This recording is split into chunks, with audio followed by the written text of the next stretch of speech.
Good morning and welcome to America's Home Cooking. I bought a chicken and I got the butcher to cut it up. Most of it is pretty much the way you would have it, but the one thing I do different is instead of leaving, when you cut it up, you have two big pieces of breast meat. What I asked the butcher to do, which he was surprised, was to take those breasts and cut them into thirds so they were more the same size as everything else. There's no reason for one big person to get the breast. This way it spreads out and everybody gets it. All right, I can even show you. You won't find a big breast piece of meat here. See, it's just all cut up. The biggest piece I have is the backbone right here. The rest is all pretty much the same size. So by him doing that, he actually, here's part of the breast right here. I got it cut. I did not want the big pieces. Here's another piece of it. Here's another piece. See, that's the whole breast, but I told him to cut it into thirds. Now, we're going to do something different with this, with fried chicken. I'm game. I'm always talking that I'm game to try something, you know. Let me get a spoon. Here's the one Dudley ate. I won't get rid of it. If it breaks, I'm gonna cry, because he was my little bird, not Pip. You never got to meet little Dudley. That was Pip's son. He died. He died during the COVID because they considered vets not important, and a lot of pets died during that time. My pet needed antibiotics and needed to see his doctor, and he couldn't. So this is my culture. Discard. I'm going to pour some in here, and yes, I'm going to coat the chicken with this. I think that might be enough, maybe a little more. I don't know how it's going to fry up, but we're going to find out. I fry my chicken to a point, and then I put it in the oven to bake. Now the reason I do this is I want to cook that bone marrow, because we like to crack the bones and get the bone marrow, which is where your folic acid is. And the joints, that gristle is very, very important. If my sons don't eat the gristle or whatever, I'm going to pack all these bones up into a bag, and I will be pressure cooking them down as well. So let me put this up and I'll be right back. Okay, and what are we going to have with this fried chicken? We are going to sit there and have the coleslaw, the cabbage and apple coleslaw with this today. And I've got homemade bread. I can't remember which one it was I showed you, but anyway, it's one of them that I showed you. All right, now I'll tilt you down. We're going to add pepper into the culture here. Need this anymore. So you put in as much pepper as you want.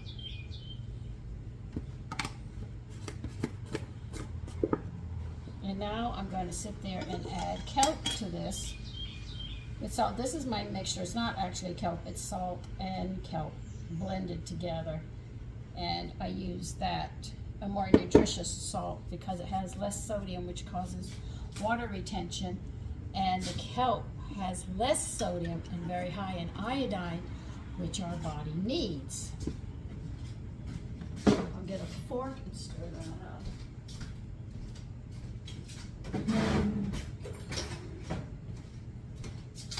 Now you have to clean and pat your chicken dry so this will stick to it. If it's wet, it's just going to just fall off.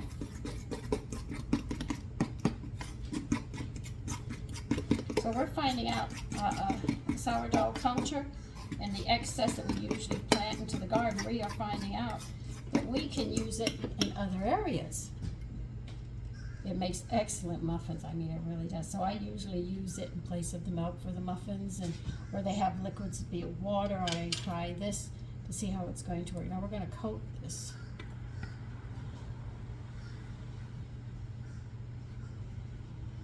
And hope this works.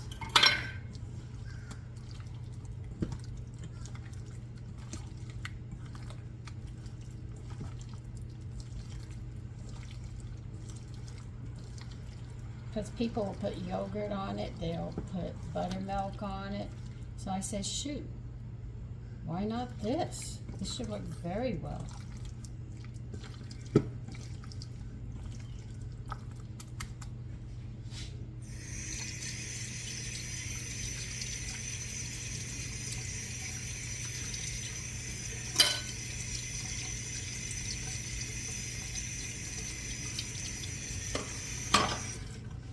I'm going to get my pans and stuff out that I needed. I wanted to get this out first, get this done, because it can sit here a bit. Because this is my discard, so I don't have to worry about the culture. So I'll be right back. Okay, what I have here is whole wheat and all-purpose and leftover flour from other things that I've made. I'm just sort of mixing them all together.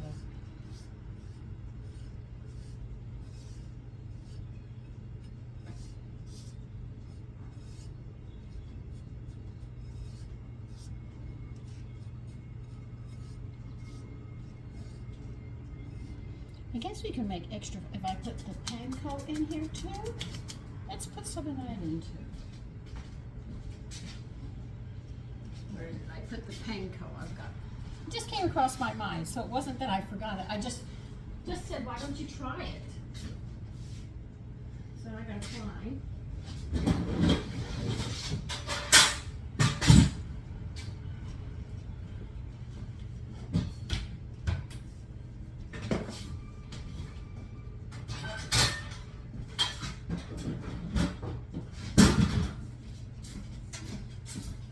So why not try it? It's panko, P-A-N-K-O.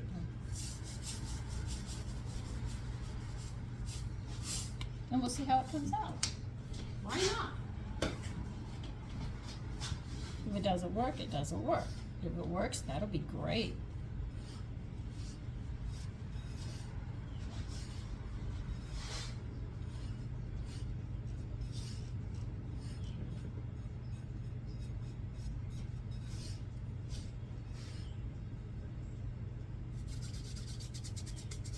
Okay, I have about an inch, yeah, that's about an inch, right, of oil in my cast iron frying pan. Yes, I'm using my cast iron because I know it'll hold the heat. I also am going to get an 8x8 pan baking dish out because I put my chicken into the oven so I can cook that bone marrow, because frying it, you will never get it cooked completely.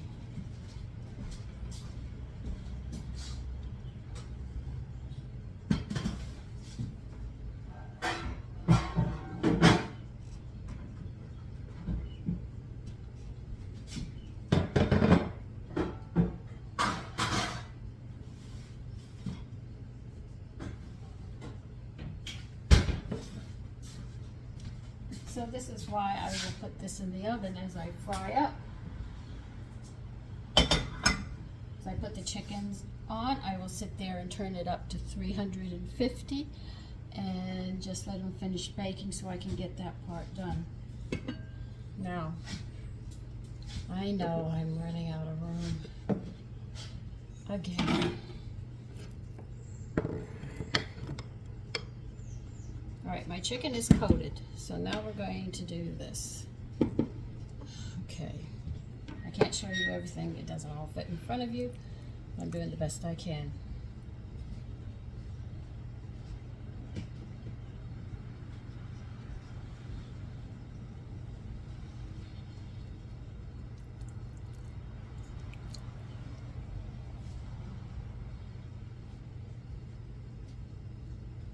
So while that oil's heating up, we're just going to coat these very, very nice and get them done. So if you have a butcher, if you don't, cut your breast in 3 parts or 4 parts, and it gives you, all the pieces are more equal and easier to work with. This chicken fought because he's got a broken leg. So he fought.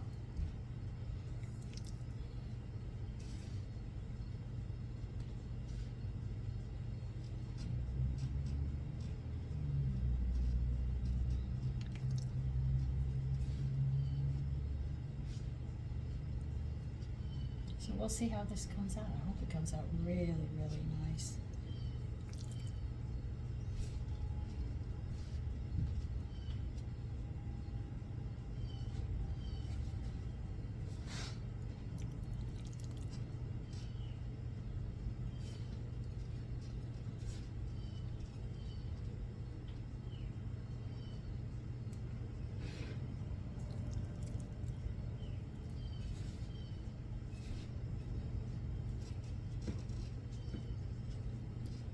my chicken had gizzards, I would also fry the gizzards up and we would eat those as well. I don't let it go, like I told you, but this one didn't have any.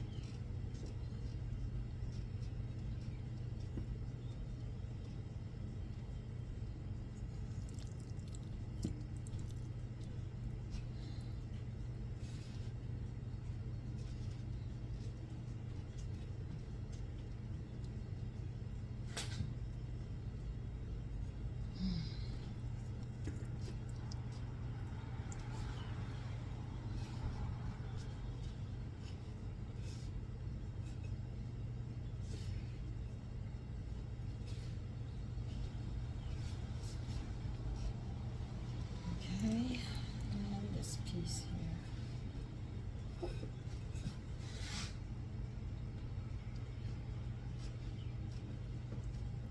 Okay, we got everything coated and sitting. Doesn't look like it'll need a second coat.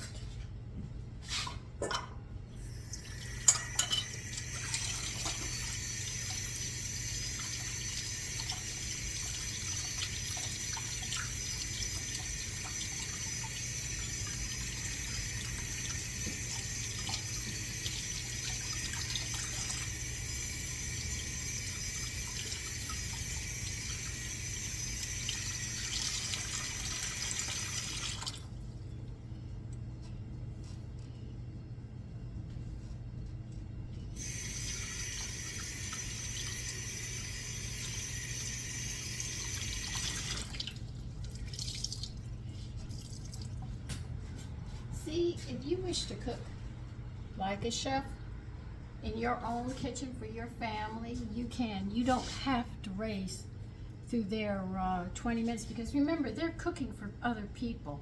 They work in a restaurant. Those people are not going to wait an hour, hour and a half. But usually home, you have time to do that cooking. And we're trying to teach everybody to cook quickly. You leave out a lot of steps, and I have seen a lot of women leave out steps when they're trying to do something in a hurry. That's why I always have something laying around the house for my family to munch while I cook, so they won't be starving by the time they get to the dinner table. You see? That's how I do it. Hence the muffins, the sweet rolls, or I'll have bread, or I'll have spreads, pâtés, or something, so that they can eat something. There's always something for them. Or fresh fruit, if you have that around. Mixed nuts sitting around.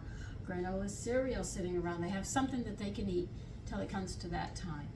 Like in the winter, I have already known I've canned mixed nuts, but they don't have their shells on them. I like to buy the mixed nuts in the autumn, and I have a big bowl, and I put the nutcracker thing to crack your nuts. And it sits there, so if they're hungry, they can just sit there and help themselves. So I always try to keep something around, somewhere where they can munch if I'm cooking, because they do tell me, "I'm hungry, Mom." I said, well, you're gonna have to wait. But there's something, I'll tell them, go get a piece of fruit. Go sit there and, grab a piece of bread with some pâté. Crackers, something, anything. You took the water glass.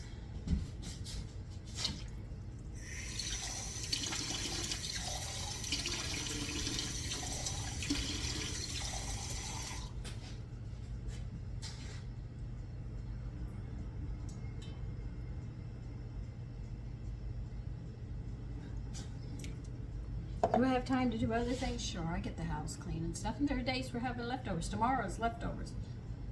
I have bell peppers, and I'm going to have chicken leftover. I know they're not going to eat the whole chicken, so I'm going to have leftover food. So I don't really have to cook tomorrow. So that might give me some time to do some other things.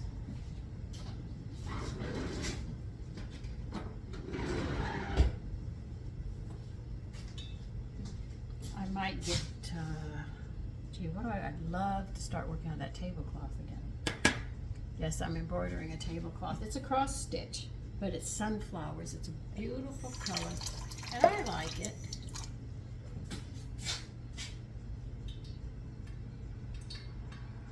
I'm gonna drop water in there. I just want to make sure it's hot enough first before I do it.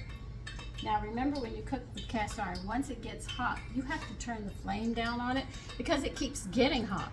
This is why I think some of my equipment from Cuisinart and All-Clad, I wash wonder, with that thick base on the bottom, do they have a thin layer of cast iron and they have all the stainless steel covering it up and on the sides and all? I'm just beginning to wonder, because this is something that always stays hot.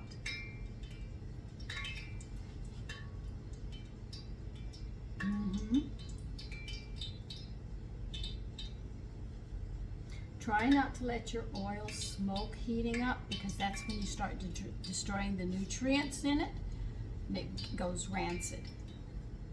Now I am going to make some applesauce and apple butter. I like to use applesauce, add raisins to it when I'm going to make fried pies. Now there's different ways of making fried pies.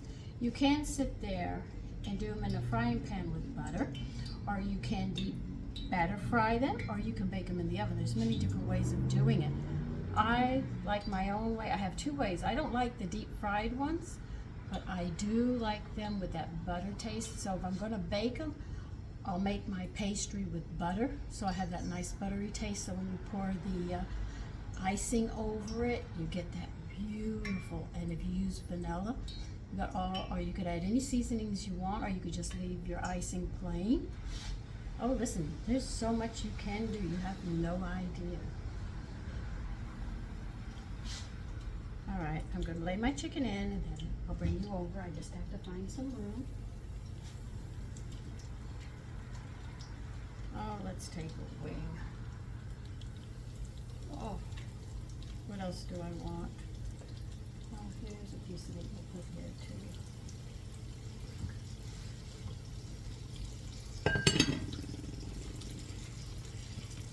I'm going to have this behind you so you can see.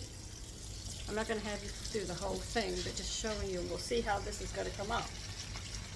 Well, one wing came undone. Okay. Remember, cast iron gets hot from one end to another. So, you have to use pot holders with it all the time. So we're going to fry this up. And then they're going to go in here to finish so I can get to the bone marrow.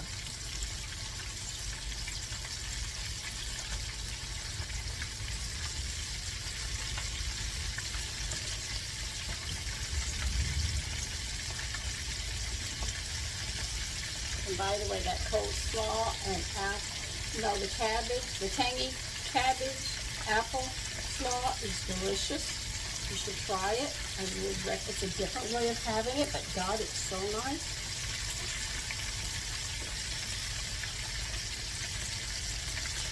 I have mine in the refrigerator. I'm not going to take it out till right before I serve. I don't think I'm going to get bread done today, because I still have the granola cereal, and I've got peaches. I want to make peach dessert. I don't know if I would have enough time today.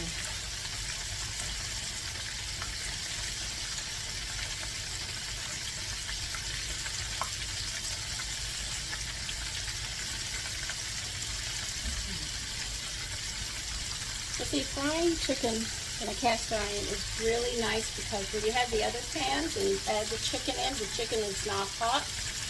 It drops the temperature, but cast iron holds that heat, which is really nice. So it doesn't cool down as easy as it does with the other frying pans that you use. And they're so expensive, but they're so nice to have. And they last, like I said, for generations. One went through a fire and it was still good.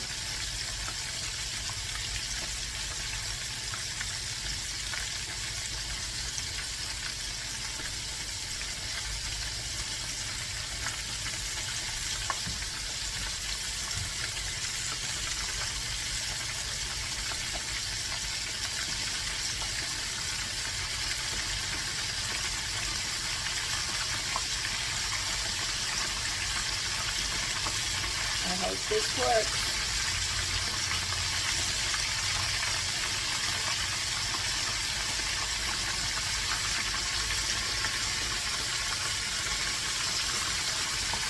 Well, just maybe.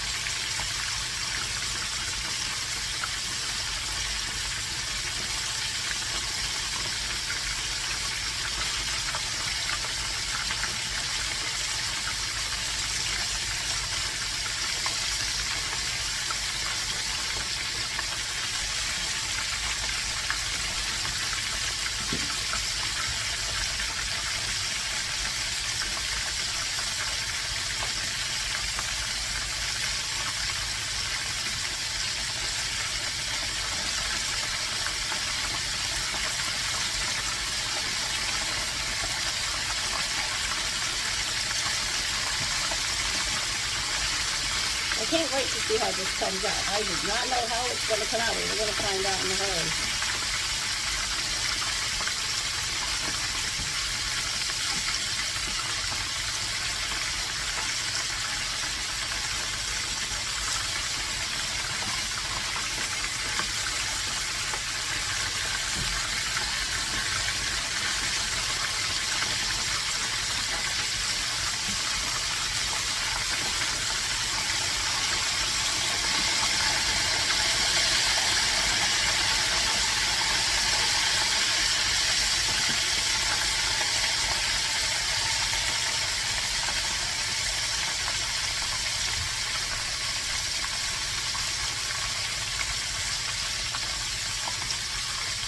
I don't think you have to see me do the whole bird.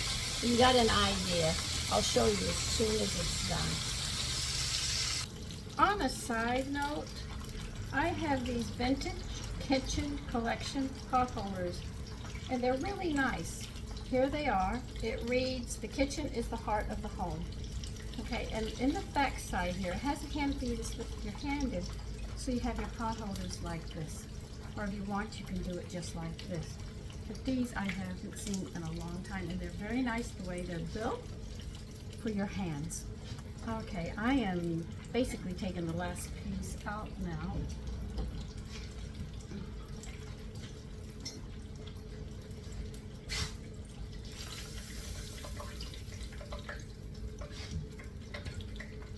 I have to move the skillet, it's very hot.